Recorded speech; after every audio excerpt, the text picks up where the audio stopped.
Hello mga Mars! Ayan na nga.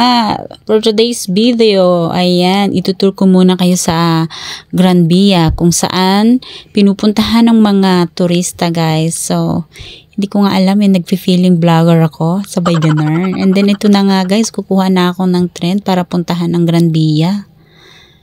Ayan kung nakikita nyo, nasa loob ako ng tren. Ayan guys, para mapuntahan yung Gran Via at ito na nga ang inyong lingkod. Ngaragmats ang inyong lingkod mga manay. Ayan na nga, tingnan nyo naman ang aking face to face. Sabay ganun, nagtrabaho ng 8 oras and then ito na nga naman ulit. Kukuha na naman akong tren, di ko nga alam, pinapagod ko sarili ko sa pagbablog ko. Wala pa naman akong kinikita.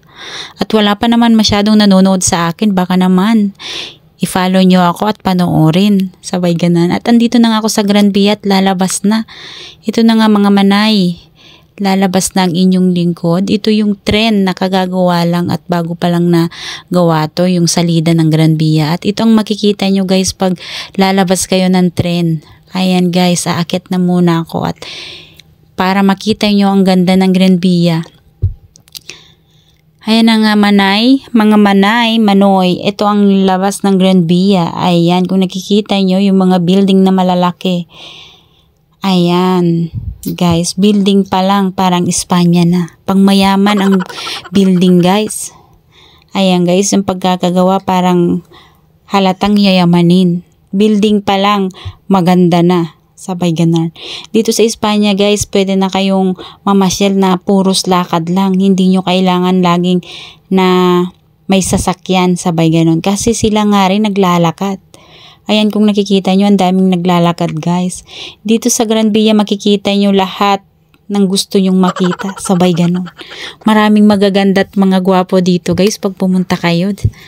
Maraming sa tingin pa lang masarap na. Ayan na nga guys yung aming salida na Gran Via, sabay ganun. Ito na nga yung McDonald's guys. Kung nakikita nyo, at sa McDonald's marami rin kumakain dahil hapon pa lang dito. At sobrang init. Alas 4 ng hapon guys, pero sobra pa rin init. Nasa halos 38 pa lang kami. At makikita nyo guys dito sa tabi ng McDonald's yung tindahan na Bershka pag pumunta kayo. At ito na nga mga manay, ito na nga mga Mars, sabay ganun. Hindi ko alam kung anong itatawag ko sa inyo. Ang daming naglalakad na tao. Ito yung mga tao na turista guys. Dahil dito sa Madrid, pag Agosto, walang masyadong tao. Pumupunta sila sa ibang sitio na may dagat. Ayan na nga guys, nalagpasan na natin yung bilihan ng souvenir shop. Pero may makikita pa tayo. Ayan guys, kung nakikita nyo, dito kasi sa baba ng building, mga tindahan o restaurant. Ayan na nga guys, tatawid muna ako. May pulis pa naman, mahirap nang mahuli. Ayan guys, another souvenir shop. Kung nakikita nyo, medyo mahal-mahal lang dito pero kung afford nyo naman, sige lang, bumili lang kayo. Ayan. Dito nyo rin makikita yung murang bilihan na Primark. Dito ko binibilhan yung anak ko pag summer dahil lagi rin namang magpapalit guys. Hindi tayo mayaman kaya hindi pwedeng magastos sabay ganun. Wag laging bibili, ganun.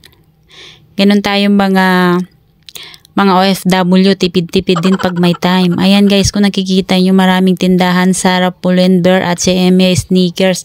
Lahat na wala na kayong hahanapin. Restaurant, hotel, casino. Andito na lahat sa Gran Via guys. Kaya pag pupunta kayo dito, lalakarin nyo lang yung gusto nyong puntahan. Kaya pag pupunta kayo dito, ang advice ko, pumunta kayo dito ng September, October para malanghap nyo rin yung lamig. Kasi pag pupunta kayo dito ng summer, ang hirap guys. Galing na nga kayo sa mainit, pupunta pa kayo sa sauna. Sabay ganun. Dito nyo rin makikita yung malaking building na to guys. So, dito to sa Callao. Ayan. Lalakarin nyo lang din guys, lahat lakad. And then makikita nyo yung Callao, Sinis Callao kung nakikita nyo. And then sa harap nito guys, dito nyo rin makikita ang mall. Ayan, sa mall may lahat kompleto na, may kainan din at mga tindahan. Ganon. Siyempre, parang Pilipinas din guys. Nasa sa inyo na yan kung bumili kayo, kung may pera kayo.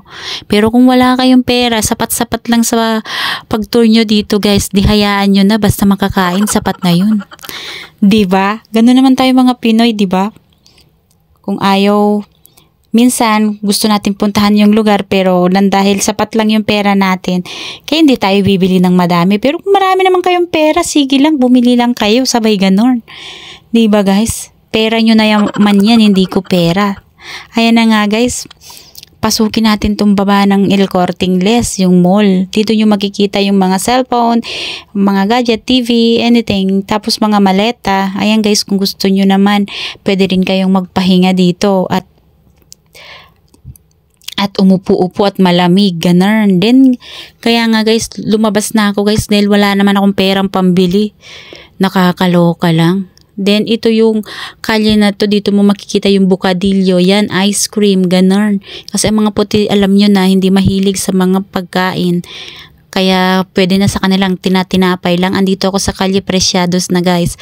Pag binaybay natin tong kalye na to, dito na makikita ang Sol. Ito nga yung lutuhan. Pwede rin kayong tumaya dito. At dito nyo rin makikita, ayan, mga Mac. Lahat ng mga tindahan. Ayun na lang guys. See you on my next video. Bye! Itin ba kayo mga Mars? So marami pang karugtong. See you on my next video. Bye!